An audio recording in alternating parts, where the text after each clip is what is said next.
We finally did it. Multiplayer Gaming Podcast has a Patreon you can join right now. You can now get exclusive access to our Discord server and see behind the scenes as we talk about the games you know and love, as well as uncover those gems you haven't heard of yet.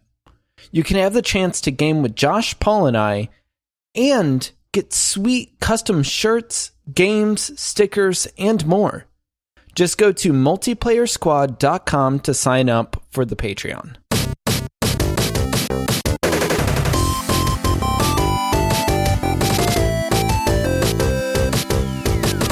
Welcome to the Multiplayer Gaming Podcast, where the video game podcast that's here for you, answering the really, really hard question that everyone's been asking us. We've been on Twitter, on Instagram, on our Twitch. We keep getting this question over and over and over. But before we jump into that, let me introduce myself. I'm your host, Todd, and with me, I have the evil mastermind, Josh. Oh, I'm really digging these intros lately, man. I feel like it's just spot on. I've been trying really hard to nail it right. I'm just waiting. I just want to see how far you're gonna go before it's like pretty soon. It's like just the scum of the earth, Josh. Someone who I don't want to be here. And then I'm gonna Josh. be like, wait, too far, man. All right, and we have Paul. Hey guys, that's a little bit of a lackluster introduction, but that's cool. I was gonna. That was very anticlimactic for Paul. I can't do two great intros. Yeah, you don't want to be too good at the beginning. I get it. Oh. I get it. Hey, Todd. So, we're on a podcast, and I haven't said what we're doing yet. Josh, kick that intro. All right. I'm just gonna do this the only way that I know how. You have captured your arch nemesis, 420 Momponer, and tied him to a desk. As revenge for his crimes against you, you are going to make him play a video game for the next week. What games would you make him play, and why? Ooh. So, we are doing a bracket tournament style death match to figure out how we're going to punish 420 Momponer. We haven't done one of these tournaments in a while. It's been a couple months. I know, it's the holiday season is a happy time, so we just avoided all of the brackets, and now we're back into it. You know, it's the new year. Let's just jump into it. I like that to end the happy times, we've basically picked a topic that's like, how would you torture somebody with video games? Yeah, it's pent up energy. Like, I've thought a lot about this, even before the podcast. Todd's been making plans how to torture people with games for years. If all of Todd's choices are simulator games, then I'm going to know that I'm his worst enemy. He's gunning for you. They're just building in sim games, and I'm going to be like, wait a minute. What's going on here? I'm sensing a trend. Well, I'm a little curious for this one because I feel like this is a very wide open pool of selections. Like, we can go for games that are newer, games that are older. There's different reasons for why games might be torturous. Maybe they're just a complete disaster, or maybe they are just poorly made, or maybe you just don't like the mechanics. So I'm curious to see what we all came up with. I actually tried to like vary my torture so that it's not just like frustration. You know what I mean? Like, I'm trying to like cover all avenues of, you know, hey, this game might be frustrating, but then if he's forced to play it for a week, it's like, well, okay, but then I got to mix it up, and then it's going to be like, I got to go for something that's not frustrating and then go a different route. That's either very kind or very, like, seditious. Oh, it's like, totally seditious. You just introduced me as the evil mastermind. Like, he'll get used to being frustrated, so I've got to throw some other stuff in there. I don't have my games separated out by how, like, the category of bad they are. It's just a list of bad games. Josh is going more psychological warfare. It's not just a bad game. It's Yeah, intended to destroy you from the inside out. Hey, it's our arch nemesis, okay? There's a reason that this guy deserves to just suffer. All right, let me kind of lay out the rules we have here. We're going to do a snake draft, starting with Josh, I believe. I'm Cobra. picking second. Cobra number one. Over here. Team Cobra. You're the guy who thinks Cobra's like the good dojo, aren't you? Dude, Cobra Kai is great, man. What are you talking about? Okay. So Josh, myself, then Paul, we're doing a snake draft. We're each picking 4 picks, and then we're putting them into a March Madness style bracket to see what is truly the worst game out of the bunch. And what the winner gets just bragging rights. Yeah, just bragging rights.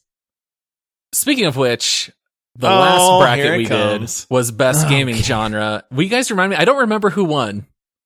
I won with my great picks that you guys... I had FPS. How did I lose with FPS? That's on me at that point. Todd had the first overall pick, but still lost. I believe I won with action RPG. Or it was open world RPG. However we worded it. We did actually have a lot of discussion. However you lied during that podcast. Yeah, that's how you won. Whatever it takes, Todd. I got gypped twice. I got gypped on like best gaming genre, and I got gypped on best celebrity to game with. What, did you think you were going to win with Samuel L. Jackson or something, Todd? I absolutely think I'm going to win with him. I beg to differ. Chris Pratt is still hands down the best celebrity to game with. That was a surprising win because Chris Pratt, I think, went in like the 3rd round, and somehow we ended up voting him as the winner. I mean, I can't help it if you guys overlooked, one of the coolest people out there. Yeah. Yeah. All right. Josh, kick it off. What's your number one? What's your favorite worst game? I don't want the number 1 pick in this draft, even though it's like I don't get a choice because it's just I'm up again. But like there's no clear number 1 in my opinion. Like it's kind of like Paul said, like there's so many just different routes that you can go. There's no just, this game is the most torturous game out there. And so it's just kind of tough, man, because I think I want to go for frustration first. Like you've got to break your arch nemesis down. Like, get him really frustrated, get him to where he's crying, and then you can go in to like the really, like you said, psychological games, which I'll do later. Josh custom built 3 games. Oh man. I'm going to take you guys on a journey. It's just bright flashing lights. Wait, nonstop. Now, we do get 4 games, right? Are we drafting 4? 4 rounds. Whew. I was going to say I'm not going to get to complete my complete torture here. Okay. Man. All right. Number 1, frustration. He has to play this game for a week straight. I'm going Flappy Bird. Okay. Flappy Bird was on my short list. Flappy Bird is fun at first. Everybody, and I get it. You're like, Flappy Bird, that game's fun. Yeah. How many of you guys out there are still playing Flappy Bird? Nobody. Because once you realize that there is no way to beat this game, and how many times have you been like, I tapped it. Why didn't it respond? And then your Flappy Bird crashes and burns, and then you got to start all over again. I did not hit that pipe. Yeah, exactly. Yeah. And then so before you know it, pretty soon you're cussing the phone, you're cussing the game, the frustration starts mounting. And whereas you and I could just throw the phone against the wall and calmly walk away, like arch nemesis 420 Momponer doesn't get to do that. He has to play continuously over and over and over again. And I think that after a while, it's going to become so rage-inducing for him that it's just, he's going to start to break down. And so for me, I think Flappy Bird is that game. Do you guys remember when Flappy Bird got pulled off the iOS store? And people were selling their phones for like upwards of $1,000 because they had Flappy Bird installed on them. People were that desperate to play it. Yeah, that's Yeah. ridiculous. That was a crazy time. Yeah. So what's funny is Flappy Bird, like Josh said, it was pretty popular, and I was kind of a big fan of Flappy Bird, but I do understand the frustration level in that game, especially because there's no end, right? You can't beat it. And that's why I say, I preface this by saying, like, I completely get that at first this guy's going to think I'm his friend, and then you got to gain their trust too. That's part of it. So it's like, hey, here, play this fun game, and then he's going to, oh, you're so cool. Like, thanks, man. And then I'd be like, yeah, no problem. So Keep playing it. yeah, just keep going. All right. I have the second pick, right? Yep. Sorry, guys. I'm going Quap. Quap is like Flappy Bird, only way worse. Way worse. Like, it's not only a bad game, it's impossible to play, but there's something in you that keeps saying, man, I'm so close to being good at this game, and you never are. Like, it's like, you want to see progression, but progression isn't there. Half the time, I go negative yards and, like, just go backwards off the starting line and fall over. Like, the game is, like, there's, right when you think you have a sense of progression, like, everything screws up all the time. And, like, you might get 5 yards, but that's the biggest, like high you're going to have in this game, and you're just going to keep on crashing over and over, and it's repetitive, and there's not a lot of controls, and it's just awful. So, Josh, you were brand new to Quap starting today, right? You had not seen this game. In preparation for this show, when we started talking about, hey, like this, let's do this, you guys both mentioned Quap, and I went, what the heck is a Quap? Like, I thought it was an acronym for something, and then you guys were like, no, here's a link. Yeah, here's a link, and then I pulled it up, and I was like, what? Like, what is this? And it's a browser-based game? I don't know. I played it for 2 minutes, and I hated both of you instantly.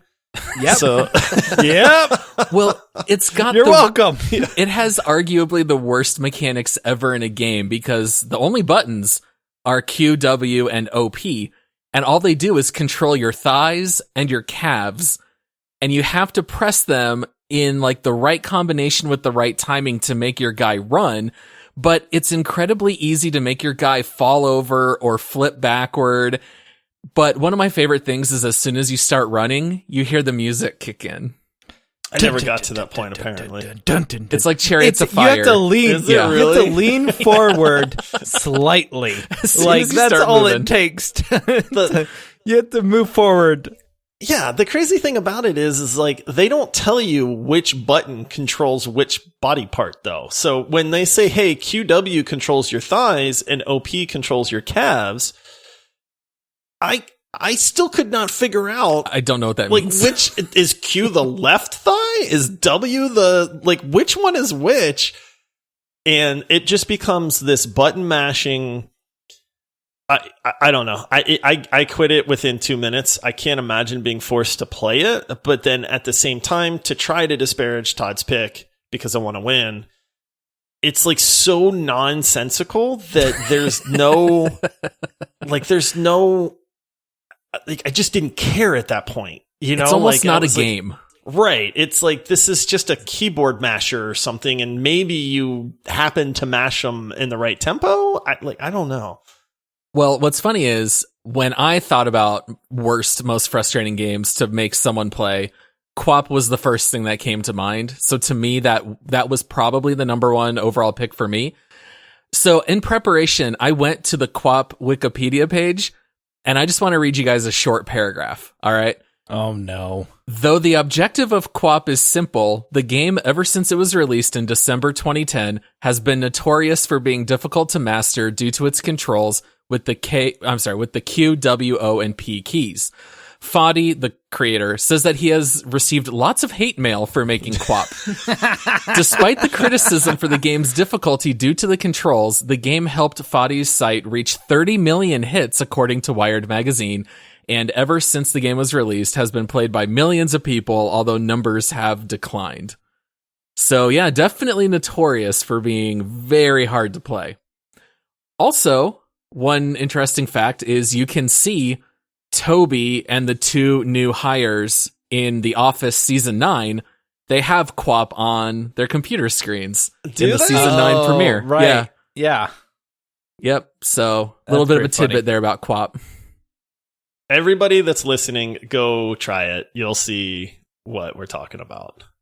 It's browser based. Yeah, you can literally just pull it up on a computer and play it in a browser. It's terrible. All right, Paul. All right. So QWOP was hopefully going to be my first pick, but now that Todd took it, I'm going to have to move a little bit. And I am going to go with... Okay, I doubt this is even anywhere on your guys' radar, but I'm just going to take it anyway. I'm going to go with a game that I knew as The War Z, but later on it was called Infestation Survivor Stories. Now, do you guys know much about this game? Did you play this, Josh? I don't think you did. I did play this, yes. Was that you, me, and Andy who played it? Yep, it's not the famous Daisy, which was the very common... popular game. This was a knockoff, and I think that's why they had to change the name to Infestation Survivor Stories, because they probably got sued. It was also the same time that World War Z came out, the movie, so it was like copyright infringement on both ends, like with a movie and with DayZ. So what do you remember about the War Z, Josh? I remember it being a survival, like, zombie simulator. I feel like there was but it was kind of like it was that if you see people, they're going to kill you and they're going to take everything you own. And it was so hard to find food and water or guns. And if you finally got some of that stuff, you were really excited. And then some dude would just snipe you that was camping in a window in a tower or a building somewhere. And then you would just die. And that was it. Like, you'd lose everything. And then you'd have to respawn. You couldn't even spawn with your team. Like, you'd have to run across the world and be like, hey, this is me, guys. The game had no party system, so you would have to join the same server as your buddy, either like over the phone or on Mumble or Discord, and you would both hop in, but there was no map, there was no compass, and there was no party system. And it was an enormous map. And I remember I would hop on there I remember playing a lot with Andy, and apparently Josh played with us. And it would be like, all right, guys, I see like a highway up in the air, and there's like a break in the middle, and then I can also see a restaurant right behind it. And we would have to try to find each other, but it didn't even mark player names. So it would be like, jump if that's you, jump. Now crouch. Is that you? Is that me? I'm jumping. And so it was so hard to team up with your friends. And if you died, it was permanent death. You technically didn't respawn. You would have to create a new character, and you would lose all of your items. But you could buy weapons with real life money. Yeah, that was the real kicker, man. You could drop $10 and get a weapon, but then as soon as you die, that weapon's lost forever. What? It was the worst model ever. Think about the rage from like Escape from Tarkov, the despair from Rust, and like the just complete jankiness and crap from like PUBG or something. Like, it really was a truly terrible game. We played that game for a little while too. We did. All right, I'm looking at a review, and it just says, I would rather buy WinRAR. I would too. I would rather pay for WinRAR and just use it. Keep extracting those zip files over and over. No, it was such a frustrating game because it had such a neat idea for zombie survival. I feel like it was one of the first games to really do that in a cool way. But then it just became so infamous. It's on a lot of lists for the worst games ever made. The world also had almost no ammo, and you would have to buy ammo with real life money. So even if you found a weapon, it would have like 3 rounds. And so it was like you had to pay to play the game, and then every character had permadeath, no party system. It was just such a complete disaster. But I did read that they sold 3 million copies just because the premise sounded so neat at the time. That's insane. So that's my third pick. I'm just going to call it the War Z because even though they rebranded later, that's what I remember it as. Yeah, definitely. So you get a second one then. Yeah, I get the back-to-back. And here's where I feel like things are going to start to diverge quite a bit. For my second pick, the first pick in round 2, this might be a controversial pick, but I'm going to go Super Meat Boy. I never played it, and I know like that's another one where I know it's a good quality game that is fun in a lot of ways, but I do know that it ranks up there with that frustration factor for sure. Yeah, why Super Meat Boy? So Super Meat Boy is probably the hardest platformer game, and it is designed to where you will die 700 times before you beat a level.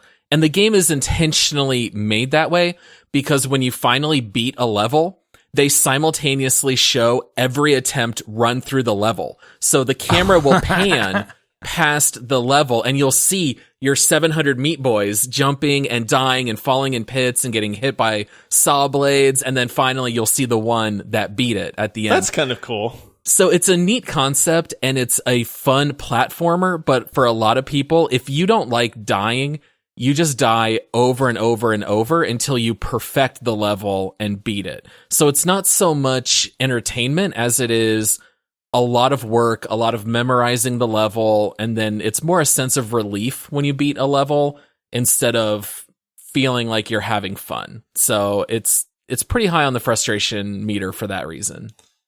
I don't like platformers in general, man. And I that's why, number one, I've never played Super Meat Boy, but I know that is high up there on like infuriating games.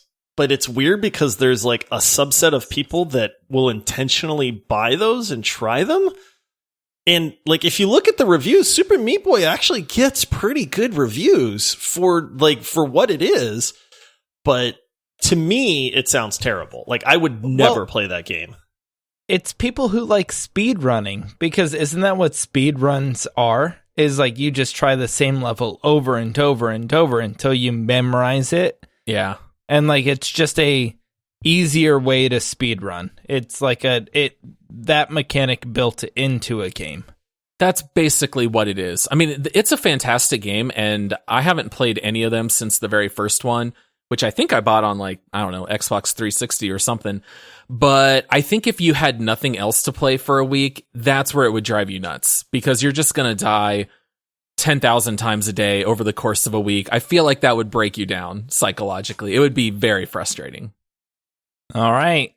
So my second round pick, man, why break with what's working for me? I'm going with a game called Getting Over It Getting Over It with Bennett Foddy.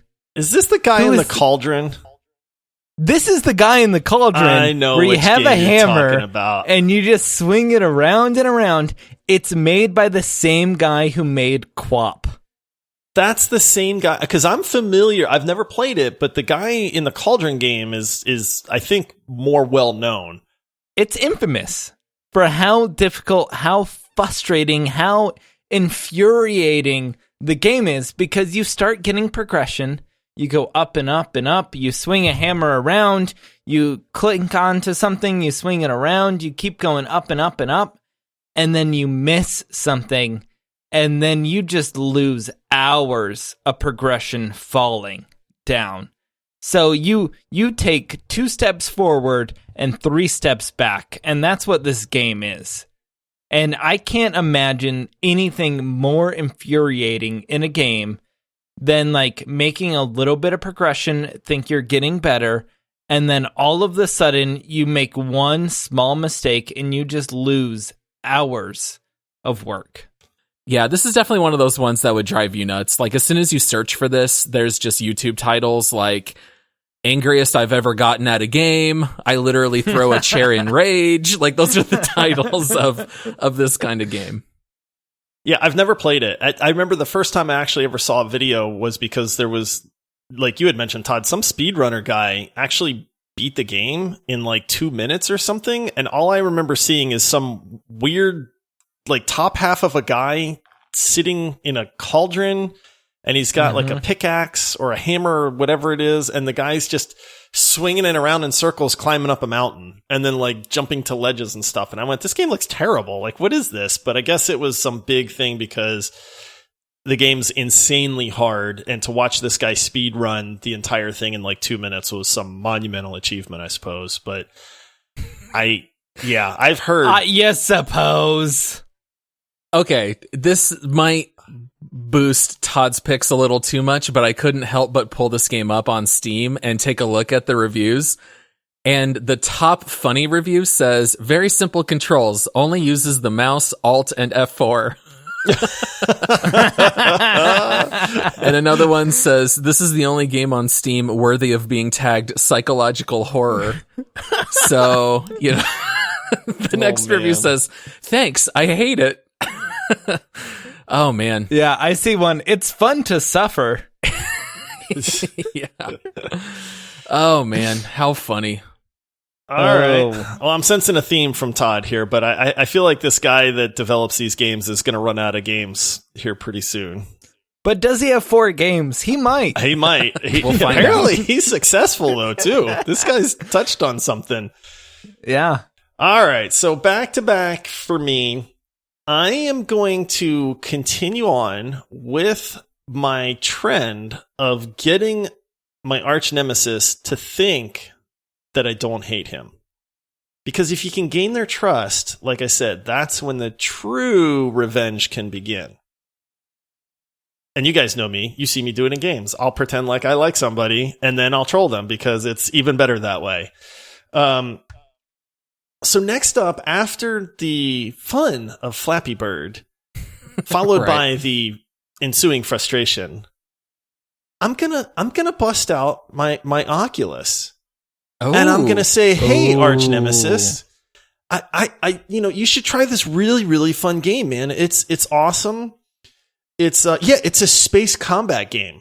It's called Eve Valkyrie, and you get to just fly around space and do barrel rolls and zoom by space stations and asteroids and dogfight." And he's going to be like, dude, that sounds great, man. Like, all right. And then he's going to start playing this game in VR. And 10 minutes later, he's going to start to feel a little funny.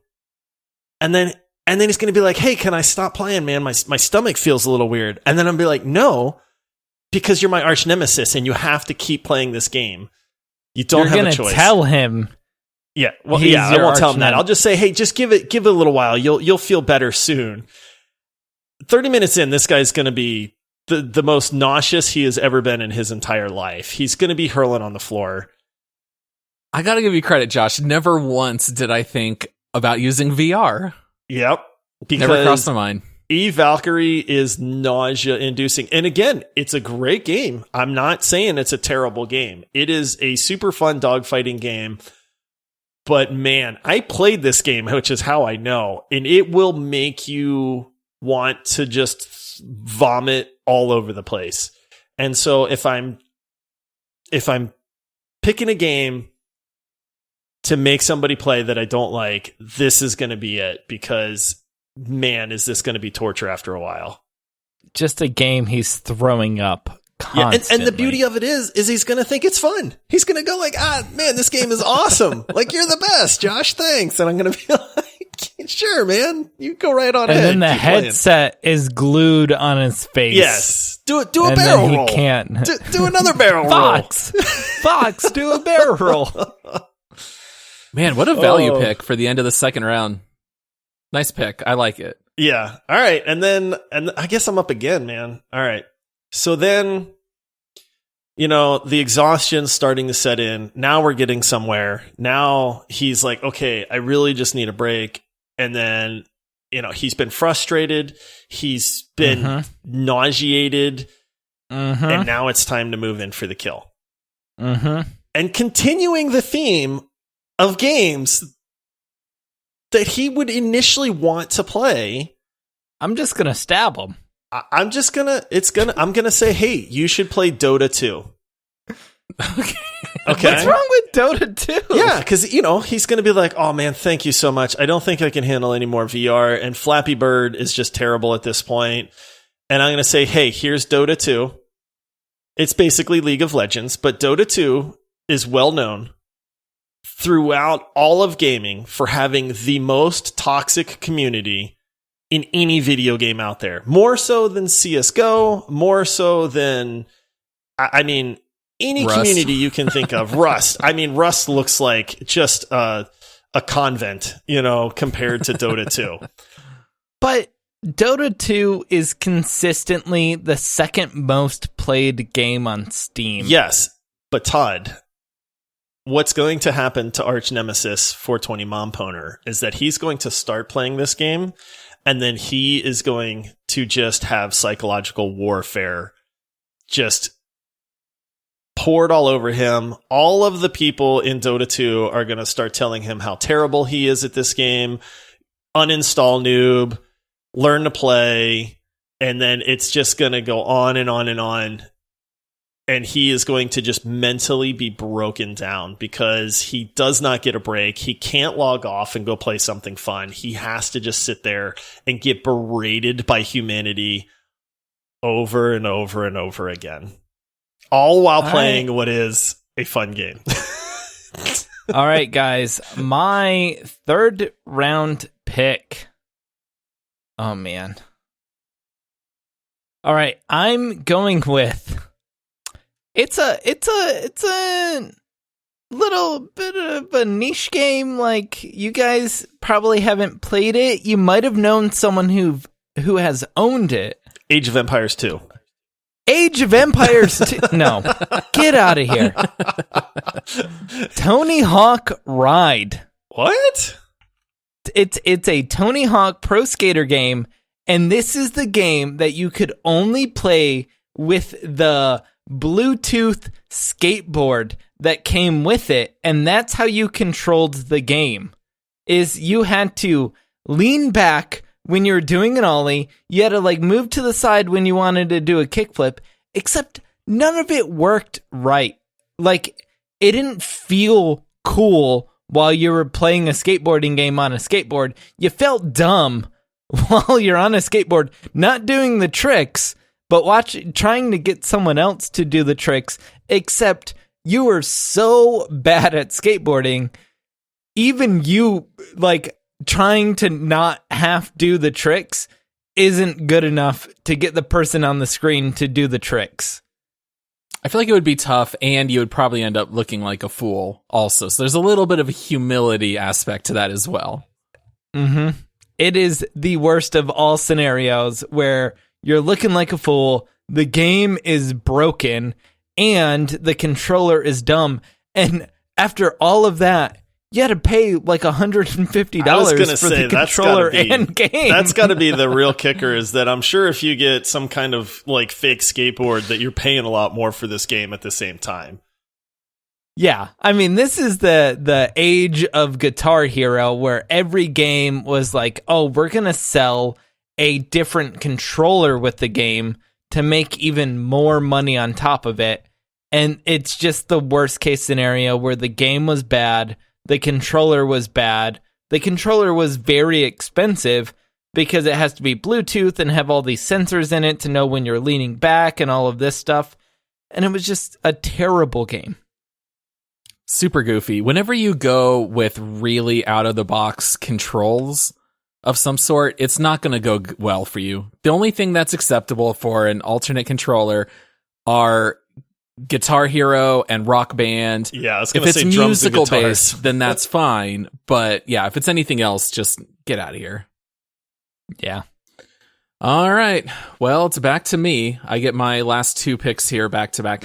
I'm realizing that I should have done a little more prep work here. I think you guys have very creative picks where mine are very run-of-the-mill, just frustrating games. But that's what I got. All right, for the next one, you know what? I'm going to say it. Apologies to my mother and my children who love this game. Don't say it, Paul! I have to go Fortnite. Fortnite. Wow. It's... Now, I get it. If you're into Fortnite, you're really into Fortnite. Okay, I know it's the most popular game of all time, but we're assuming that arch nemesis 420 Mom Poner, whatever his name was, is a rational person. And if you're going to throw them into Fortnite and just make them play this and nothing else for a week, getting paired with like young children in party mode and dealing with the screaming and everything else, I feel like that would not be fun. I think for us, this would be one of the worst games to make us play for a week straight. So I'm going to go Fortnite. I mean, this is the right audience to say that to, but it's such a popular game, and you're running a risk with, like, what if 420 Mom Poner was just like, heck yes, I'm evil and I love Fortnite. There's a chance. There's a chance I'm willing to take. So yeah, I'll go Fortnite there with my second to last pick. And then with my very last pick, now that we are in round 4, I am going to go with Surgeon Simulator. I have never played this game, and I want to play this game. I do want to play. And I think, isn't Surgeon Simulator 2 like multiplayer? Yes. And you can play in VR. I know, that sounds amazing. But that's not the first Surgeon Simulator, right? It's exactly, they're basically the same. Same mechanics, same basic spiel. Now, growing up, maybe Josh remembers these games. There were doctor type games that were based in DOS, and those were always kind of silly or goofy. You would meet with a patient, they'd tell you their symptoms, you try to figure out what was wrong. Sometimes you could even operate on them, and you would like type 1, 2, or 3 to do different actions, and I always thought that was fun. And then later in life, they started making more advanced surgery kind of games, and I was always on board with them. And then Surgeon Simulator released, which intentionally created the weirdest controls on the face of the sun. You have basically 10 buttons for your 10 fingers. And in the game, you're trying to perform surgery where you have to grab something and you have to approach it at the right angle, push the right fingers to grab it. So if you want to grab something that's like a precision tool, like a scalpel, you can't just grab it the way you would grab a scalpel. It might be at a weird angle and you're only handling it with your ring finger and your thumb, and nothing controls easy. So it's almost like trying to play surgeon while incredibly drunk with the wrong hand and you're upside down. Like, I don't know how else to describe it. And what's funny is there is no game that is more fun to watch others play than Surgeon Simulator, but it is the worst game to play it yourself. So this, you get an added benefit where you're going to really get a kick out of watching them fail and watching them try to perform surgeries and kill these patients and, you know, make mistakes left and right. But it would be so frustrating to have to play that game with what I think are the worst mouse and keyboard controls ever in a game. I own Surgeon Simulator. I think I lasted 20 minutes, but I have watched it for dozens of hours by streamers. I'm pretty sure there's videos of like, watch my dad, who's a surgeon, play Surgeon Simulator and rage quit. Oh, and I'm it's sure. just stuff like that. Yeah. I did suggest when Surgeon Simulator 2 came out that we should consider doing it for the show because there's multiplayer, but man, I would not look forward to doing it because it is so frustrating. I've seen some the Simulator 2 videos, and it looks like a good time because everybody's cracking up. There's intestines going everywhere. Like, you're just, you know, your friends are absolutely just completely botching this surgery. I'd be down. I think it looks pretty fun. All right, Todd. All right. Last pick. Oh, can I do honorable mentions? I figured we would do honorable mentions after the last pick because I have a couple also. Okay. Yeah, but I get one more pick after you, Todd. This is your last pick. So All right, I'm going with the Mario Tennis on the Virtual Boy. Okay, that's a very niche market right there. I thought you were going to say Mario Tennis, and I'm like, didn't we play that game not too long ago? Well, first off, we only played it for a day, and then everyone hated it and never played it again. I hated it so much. So that is the high bar of Mario Tennis.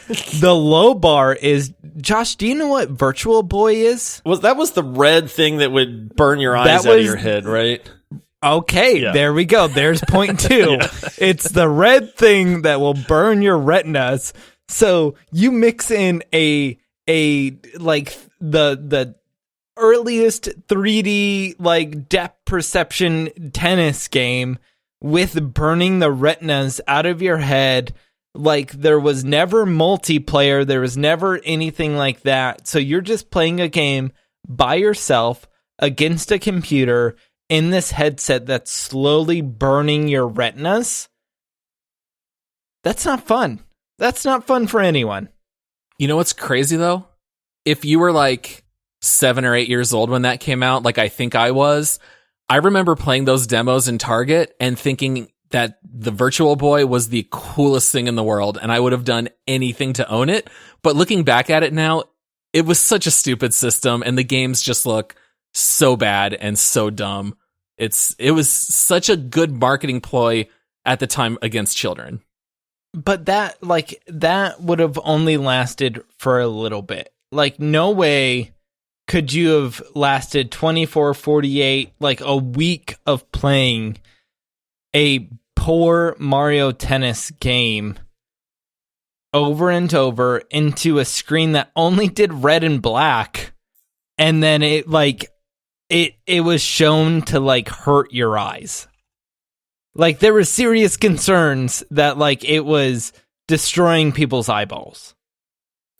I'll be honest, I had no idea that this was on Virtual Boy, but watching video footage of this, not only does it look terrible, these sound effects are killing me. If I had to hear these boop, boop, boop, boop, boop, boop, boop, boop the whole time, oh my goodness, the sound alone would drive me nuts. All right. So my last pick, guys, I had a really good list here. I went, since we can start doing honorable mentions now, before I officially make my pick, I thought about being, some boredom inducing ones like Euro Truck Simulator. I thought about that too. I thought about like, man, let's just People really love bore that game. Our nemesis. I thought about what's just one of the most like awful games out there. Superman 64 is hot garbage. Oh my goodness, that game is terrible. But I've started something here, which I did not actually intend to do. And I've realized that getting my arch nemesis to think that I'm his friend and give him good games to play that really just slowly eat away at his soul is really the best route to go. And have you guys seen The Good Place? Yes. The TV show? You know how like the whole thing is like, let's make it seem like paradise, but it's really hell. Like instead of ice cream being frozen. Spoilers. Yeah, that's season 1 spoilers. Yeah. Oops. Yeah.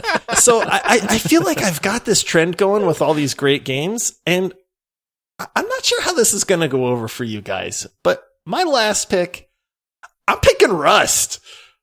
Okay. Oh, get out. I thought about taking Rust early on, and the only reason I didn't is because we're covering Rust next week, and I didn't want to blow any material. I'm not blowing any material. This is all I'm going to say. And this fits my theme of torture here, too. Because I got this guy frustrated. I got him sick. I got his ego absolutely destroyed. And now it's time to bring on the despair. Just plain despair of Rust. This guy has to play Rust solo. He doesn't get to play it with friends. He has to play Rust solo, which is like the most despair-inducing thing I can imagine. Did you just farm 8,000 stone over the course of 3 hours, and some guy just runs up, kills you, and steals all your stone? That sucks! Did you just spend 2 days building a base? And then guys raid it and take everything you own? That sucks. Now, here's where it really works well, is if he builds up a huge stockpile over the course of like 4.5 days, and then it gets raided. And then normally you would just rage quit and uninstall Rust, but you're forcing him to start over again. Right. That would be the worst. And Rust is a great game. I mean, it's number 4 on our leaderboard. So when he starts playing it again, he's going to be like, this is great. Like, thanks, Josh. You're my best friend. And then I'd be like, you got it, man. Like, you just keep on playing. Make sure you hit the little red X's on the trees. You get more wood that way. Hey, that's a pro tip. You know? And he's not playing modded servers. He's playing on the official servers, which are rife with hackers and toxic players, right? There is no game from personal experience that has made me despair like Rust has. And I can't think of any better way to wrap up this journey of torture that I've taken this guy on than Rust. So that's my final pick. Fair enough. All right. Let's jump into our March Madness style bracket with round 1, match 1, Flappy Bird versus Mario Tennis Virtual Boy. All right, Josh. I've never played Mario Tennis Virtual Boy, but I have played Flappy Bird, so I can speak to the frustration of Flappy Bird. I mean, I guess if we want to just burn out somebody's eyeballs, like, why not just take a hot poker to them, I guess? I don't know. You know, like, because it's slower and it's more elegant. I mean, I guess, but it's classy. I just feel like having to play Flappy Bird for a week straight would just do permanent damage to my psyche. I feel like Paul already made a decision. I feel like, Todd, don't even waste your breath, buddy, because really? I love Flappy Bird. Oh my goodness. And all I needed was to watch 10 seconds of Mario Tennis. As soon as Josh said Flappy Bird, I understood why. I did not think it was going to make it past round 2. But after hearing these sound effects, I'm going to go Mario Tennis. And I can't Mario believe Tennis it. is awful. What an upset. But I'm going to side with Todd here, and I'm going to say Mario Tennis is going to move on. Thank you. Apologies to Josh. Man. Josh has a later pick that I think might last so it's not over. I knew Flappy Bird was a gamble. You know, it was a risky pick. Trust me, I know. I mean, it was insanely popular for a while, but I had a plan, man, and that plan starts with getting frustrated. Fair enough. All right. Next up, round 1, match 2, Quap versus Surgeon Simulator. I don't want to, like, if we don't need to waste time, we don't need to waste time. I'm just picking is Quap, one of the I can most, tell you. Yeah, it's 2 minutes in that game, and game. I like I said, I started having feelings of rage and loathing for you two for even pointing it out to me. So that tells me right away that game is not a game that humans should play for very long. I had not played Quap in such a long time that after popping in, I think I gave it 4 attempts and I made it, I think it was like 2.4 meters. And I said, that's it. I'm done. And I had to close it out. They want you to make it 100 meters. That's the thing. It's a 100-yard or 100-meter dash, that's what the game is supposed to be. My record, by the way, for the 3 or 4 minutes that I played it was 1.8 meters. And that's my positive. Record, I fell backwards 1.4 meters. Somehow I went backwards 1.4, and I felt just as accomplished by going backwards as I did going forward. That's fair. Now, this is not a joke. I watched tutorials and guides on how to play Quap years ago and still could not figure it out. Could not get the timing down. Could not play it. It's such a frustrating game. You got to give it to Quap. I think we all agree there. Yeah. All right. Round 1, match 3, The War Z versus Rust. Now, can I throw in one tidbit about the War Z that I forgot to mention earlier? No. Absolutely. My favorite part of the War Z, and maybe Josh remembers, all of us got notices that their systems were hacked and that hackers had obtained all of the email addresses, the passwords used on their forums, and hackers even took over their administration accounts and started banning players. So this was the War Z experience. Not only was the game awful, you got your identity stolen. You got banned for no reason. The game was such an utter disaster, but it's the funniest thing in the world. I'm gonna argue this. Yes, Rust is a fun game, but sometimes the most diabolical games are the ones that you don't realize you hate. Like, everybody has that game that you've spent way too much time on, and you look back in life and you go, why? Like, why would I subject myself to that? Like, I voluntarily tortured myself, and that's like the worst, man. And we're currently playing Rust. And we're currently playing Rust it's by fun. Option. I get it. But you know what's going to happen? We're choosing to play Rust. But you know what's going to happen? We all know. We know what's going to happen. It's going to take multiple weeks for us to get there. It's not going to be a week of gameplay. I will gladly play this game 24/7 all day, every day for a week. I don't know, man. Solo though, Todd? Because this guy doesn't get the benefit of playing with friends.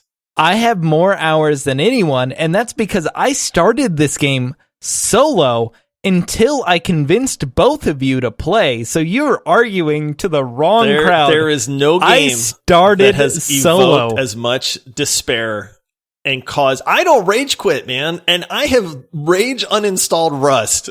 That has never happened on any other game that I've ever played. You know what Rust doesn't do? It doesn't try and take your money. And your identity. You have to pay for Rust. Or your identity. It's still like $40, isn't it? It has maps. It has a teaming system. Right, just pick it. I'm going the Warzy. I know. I knew this was the wrong crowd for this, for sure. Yeah, Rust is like Todd's favorite game, so you weren't going to win with that one. I'm sorry. You sure tried hard, Josh. All right, give you when credit. we get rated and we lose the last 2 weeks worth of work, and I'm going to remind you of this show, Todd. Yeah, and then it's the worst game of all time. Yeah. But it's more than a week to get there. The first time we reviewed this game, I was like so happy to review it, and then you guys are like, Todd, we're telling you on air your base is rated, so we're going to rate it lower than it needs to be. And it's like, well, like we have Rust we have would fun be number playing one the game, if it was guys. up to Todd. It's number one in Todd's heart for sure. Yeah. All right. Fair. Well, Halo. All right. Round 1, match 4. Super Meat Boy versus Tony Hawk Ride. I feel like neither of these are going to make it very far. And they're just both very goofy, kind of for different reasons. I've also not played either one of these, so I can't judge very well.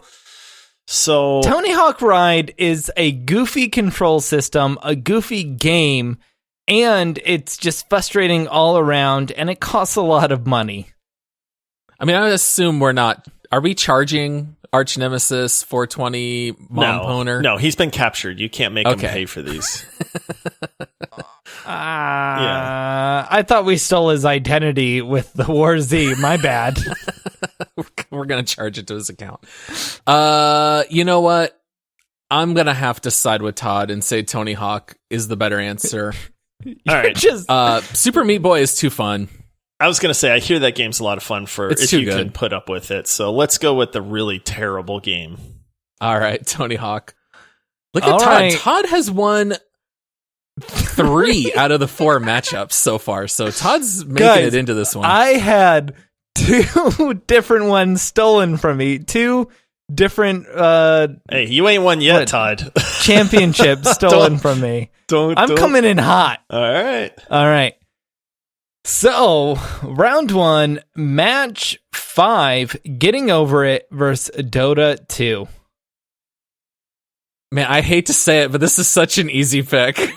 Getting Over It I've never played that game. It looks so much fun. I love games where I get to climb mountains. And then just fall and lose hours of progression. Never. It's Getting Over It. Dota 2 is too good of a game. Like, it's not exactly my cup of tea, but I've played it. It's a fun game. Guys, there's nothing wrong with the mechanics of the game. You're missing the point of my journey with 420 Mom Poner. All right?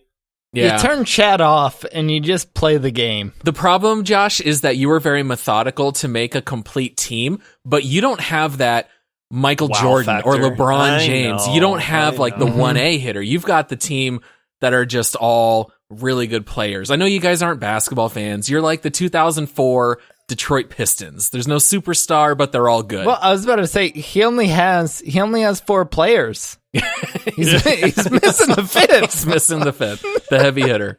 All right, so Getting Over. I'm gonna have to play Getting Over It now too. So just so I can see what it's the hubbub is about. Round 1, match 6. Eve Valkyrie versus Fortnite. I wish Fortnite matched up against something else because I feel like I would have a chance. It's if you're getting sick. I would say this. Normally, I would say Eve Valkyrie hands down, and I'm still going to make that plug. But Paul, you hit a home run by picking Fortnite. At no point in preparation for this show did Fortnite cross my mind. Oh, really? Yes, because I was thinking about games that elicit some sort of terrible response. You know, Right. like I said, frustration or nausea or despair or some of these things. And I mean, I know there's terrible video games out there, but I was going for a theme here.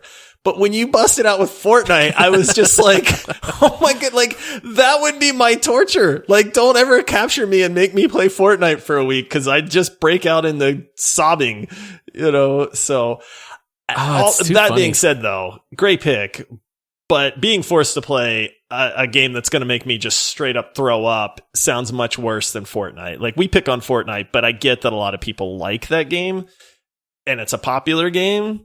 It's just not for us. Now, I have done some motion stuff in VR, and it does not make me terribly sick. It'll settle in after playing for a long time. I forget the name of it, but it was that space It's one the where you can Echo grab with the edges. discus, right? Yeah. Oh, yeah. That one I played for about an hour, and then it started just feeling a little bit weird. Wow, But I know that man.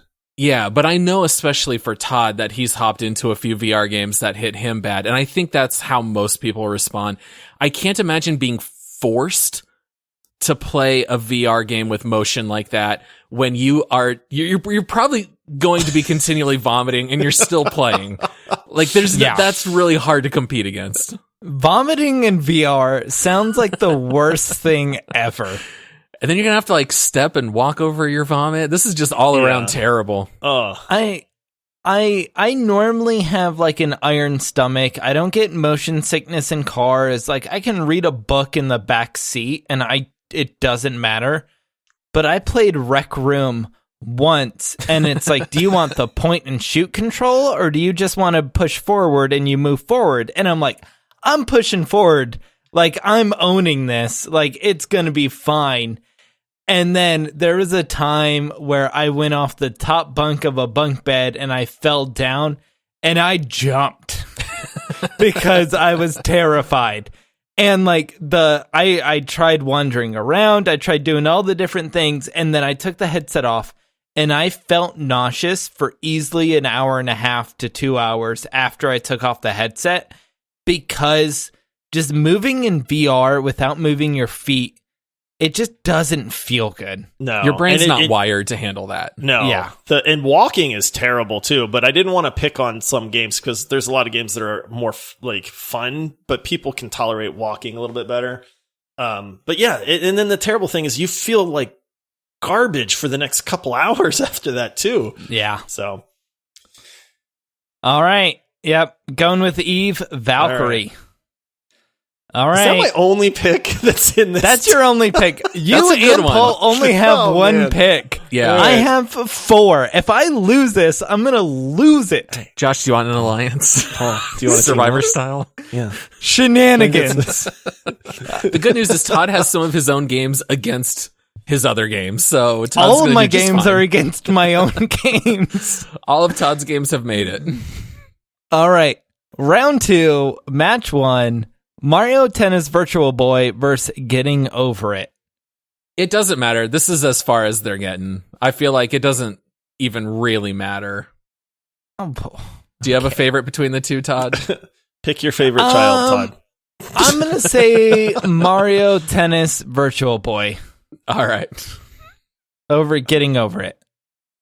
Is that just because you want your bottom pick to make it as far as possible?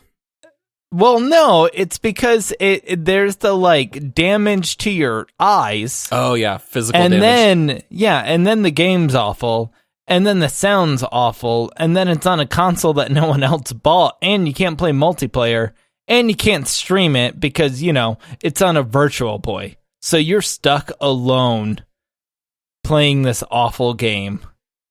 And even though later tennis games were fun, this is back before they had the capability of being fun. So this just looks awful. This does not look fun at all. All right, round 2, match 2, Quap versus Tony Hawk Ride. I gotta vote Quap. Quap is so frustrating. Can you imagine playing Quap like multiple hours? I was going to say, Tony Hawk day? Ride might have a little bit of fun in there somewhere. Quap has whereas zero Quap fun. has zero fun at all. I'm with you. The only thing I had with Tony Hawk Ride was you're standing. You're not sitting down. You're Physical standing on a torture. skateboard, and you're not having fun during any of this. But yeah, I'm good with Quap. Quap is truly an awful game. I'm just trying to imagine playing Quap like in a 6-hour session, just over and over and over. My For brain a can't handle week. Sounds awful. Round 2, match 3, The War Z versus Eve Valkyrie. it. Wow. Well, fellas, Two very different. it's been an games. honor having a game in this in this tournament. Oh, Warzy.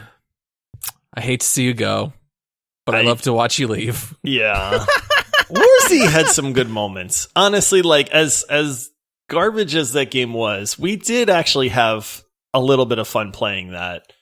Dude, one of the funniest stories about the War Z, since I'll probably never talk about this game again, I remember playing with Andy where it legitimately, this is no exaggeration, it took us a full hour to find each other in one session because we spawned on opposite sides of the map.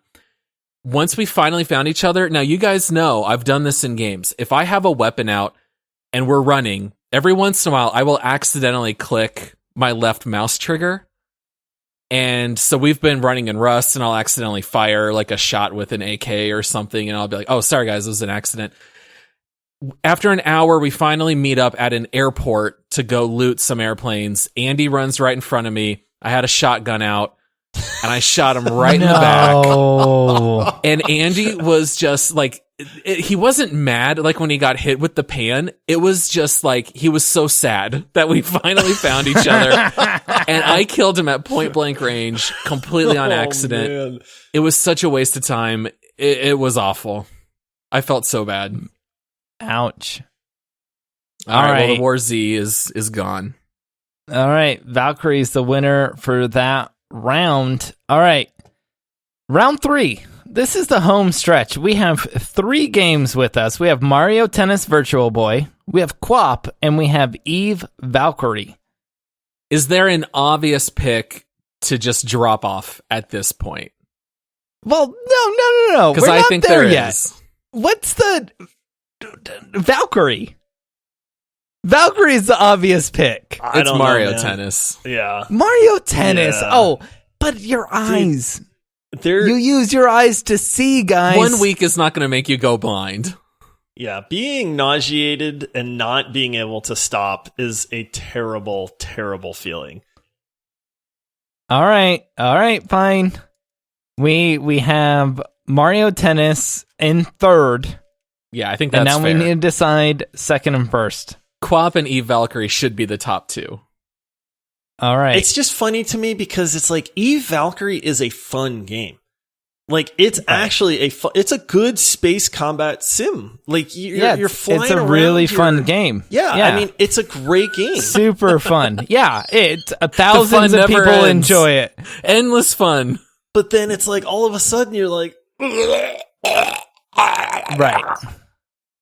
Compared to a game that you never want to play and you never have fun. I'm gonna give it to Quap. I'm just gonna say it right here. As much as I want to win, I can't believe you guys subjected me to Quap for this episode number 1. I thought we were friends. You know what I mean? I went my entire life, which is longer than yours, without ever being subjected to this. And then you guys did this to me. And now I can't unsee it. I can't unplay it. Like, it's terrible. Well, this is so funny because my argument was going to be for QWOP, because I was going to say, I think if you power through the nausea, I think you're going to acclimate to it. Yeah, you would. I think if you kept a VR headset on for an entire day, I think your brain would adjust, and I think you would be just fine. Yeah, it 100% would, and then you just have fun playing this game, nonstop. But QWOP will never be fun, ever. Well, congratulations, Todd. You won. Thank you. I feel like if I wouldn't have won this one, like the past 3 championships we've done, I've had multiple in the last round. Like, if I wouldn't have gotten this one, I would have been sad. For the record, Todd, I thought about QWOP at the number 1, but I felt like it would be disingenuous of me to pick it after having only played it for like 2 minutes. Well, hearing about it today because we mentioned it. Yeah, we had to link Josh because we knew he had never played it. So we just said, just so we can talk about it, check this game out in case it gets drafted. Yeah. So, and I felt lucky that I went second because that's Paul's first round pick. Oh, I would have taken it. Yeah, for sure. Yeah. All right. Well, that is our show for you today. Thank you for tuning in this week to our bonus round episode. If you're not subscribed, make sure to go into your podcasting app and subscribe to get fresh content twice a week. If you're on Twitter, Facebook, or Instagram, reach out to us. We love hearing like what you guys have to say. If you guys like QWOP, just unfriend us from all of the platforms because that's insane. But yeah, reach out to us. Let us know what you thought about this episode or other episodes. You can find us on all of our socials at /multiplayerpod. If you're interested in finding out more information, you can find us on our website, multiplayerpodcast.com, Patreon, multiplayersquad.com, and then all of our socials, like I said, multiplayer pod. See you guys next week. See ya.